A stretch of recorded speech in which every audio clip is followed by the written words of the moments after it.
My name is John Randall, and I'm the team leader here at Keller Williams. With Keller Williams, there's two different aspects to that. One is the agent side, and one is the consumer side. And what sets us apart is that we see the agent as being our product here at the Keller Williams brokerage, and our agents look at themselves as consultants to their clients, not just real estate agents. They could take it to the next level to help them achieve their goals, not just to get their home sold. The CDPE is the Certified Distressed Property Expert, and Keller Williams has made an announcement and pushed hard for this designation across the entire United States and Canada to try and get our agents to better understand what goes on with a distressed property, that being a short sale or a bank-owned property, so that our agents can better serve their clients and help them navigate the troubled waters that everybody's running into right now. The best agents are the agents who continually seek more education, and that's where I come in, helping to train them on how to do their job better and at a higher level and serve their clients at a higher level. We're not lawyers here, we're not accountants. Our general thing is we have to look at the mortgage companies and ask them, what are your guidelines? What are you seeing happening to the consumer when they get a foreclosure or when they get a short sale, and when can they buy a home again? And they're telling us that if somebody does a short sale, they should be able to buy a home within 24 months as long as they've got their credit scores back up. Interesting. So that's a huge relief to the consumer who's selling their house, short selling it right now, getting out from underneath this horrific mortgage that they got themselves into.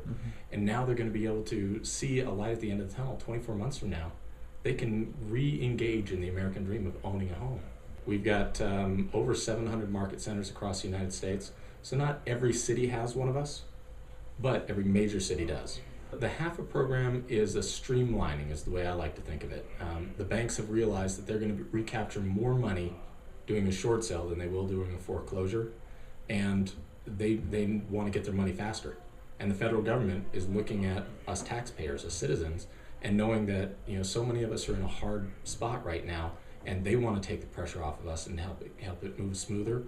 Right now, or the way it was just 2 months ago, a home seller was looking at, once they got their home on the market and got somebody who was willing to pay fair market value for the house, and they started the short sale process, they were looking at 120 to 150 days before they can close on that deal and get out from underneath this huge weight that was on them. Well, the HAFA program streamlines that, and it helps the consumer, the homeowner, start in the program before they even list their house.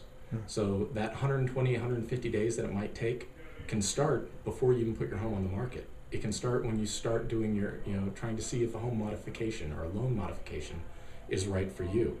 And as you start going through the process, you can opt out of the home modification or the loan modification and just go straight to a short sale, or you can proceed through that, maybe get your loan modification, maybe not, and then go into the short sale process. So there's a couple different ways to go into it. But once you start that short sale process, if you do everything ahead of time, once you get an offer on your property, the HAFA program is saying that they can give you an answer within 10 days of whether or not you're going to be able to close on that deal. Wow. In the previous times, we've been needing 30, 60, 90 days to find out that the short selling bank has approved the deal. Now they're saying we should be able to get an answer back within 10 days. That really streamlines the deal and makes it so that the consumer can take a huge sigh of relief earlier and just feel that weight come off their shoulders a lot quicker than they did in the old way of doing short sales. A hardship, there's several different ways of looking at it, and each bank has their own way of looking at it. Losing your job is definitely a hardship for making your payment. Get a death in the family of one of the major incomes in the family is a hardship on the family that has an impact on whether you can make your mortgage payment. A divorce can have an impact on it as well. Moving for a job can have an impact on it. A big one that we're seeing right now, especially among city workers, firefighters, police officers, and city workers in general, is that they're having to take cuts in pay in order to not be fired. And that's really draining the amount of money that they have come in. So now that their mortgage payment goes from 31% of their income, which is what we really want your mortgage payment to be, 31% or lower, it's going up to 50 or 60% of your income. That's way out of proportion, and you can't sustain that for a long period of time. So they're seeing that as a reason to do a modification, or if they can't justify a modification, it's a hardship that can get you a short sale. The HAFA program says you either are late on your payments or are in that it's evident that you will be foreclosed on. If there's a huge chance that you're going to get foreclosed on, you can show, I'm out of work, I don't have a job. You can show that your mortgage payment is 70% of your income, and you're still making your payments, but you can't live that way, and you're starving your dogs in order to make your mortgage payments. Then they can look at it then and say, yes, we know we're going to be foreclosing on you, so let's go through the HAFA process instead. So you don't have to be late on your payments. That's an old way of looking at it, and the banks are now looking at that you're in danger of being foreclosed on.